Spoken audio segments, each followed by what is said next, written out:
महाराष्ट्रातील प्रत्येक अपडेट जाणून घेण्यासाठी आजच मेट्रो रायगडच्या सोशल मीडिया प्लॅटफॉर्मला लाईक, फॉलो आणि सबस्क्राइब करा। मुंबई पुणे एक्सप्रेस वेवर आज पहाटे एक भरधाव वेगात जाणाऱ्या कंटेनरनं समोरील पिकअप ट्रक आणि कारला जोरदार धडक दिल्यानं भीषण अपघात झाला असून यात कंटेनरच्या केबिनमध्ये चालक अडकून त्याचा जागीच मृत्यू झाला।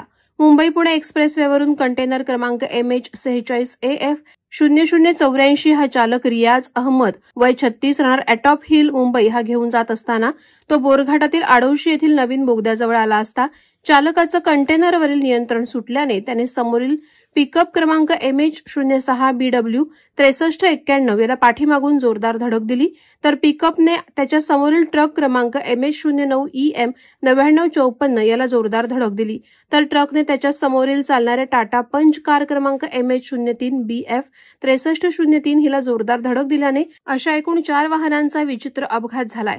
यात कंटेनरच्या केबिनमध्ये अडकून चालक रियाज अहमद याचा जागीच मृत्यू झाला तर पिकअपमधील चालक आणि प्रवासी हे 2 जण जखमी झालेत। त्यांना तात्काळ बाहेर काढून रुग्णालयात दाखल करण्यात आले। या अपघातात 4ही वाहनांचं मोठ्या प्रमाणात नुकसान झालं।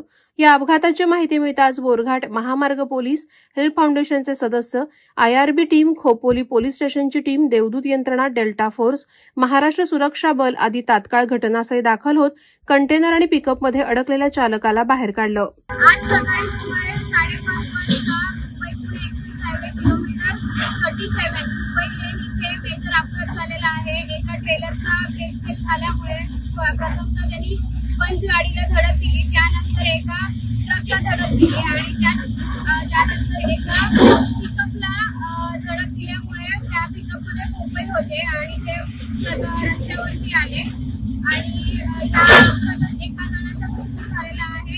शासकीय क्लिअर करण्यात आणि रस्ता क्लिअर करण्याचं काम सध्या सुरू आहे। Subscribe now and press the bell icon. Never miss an update.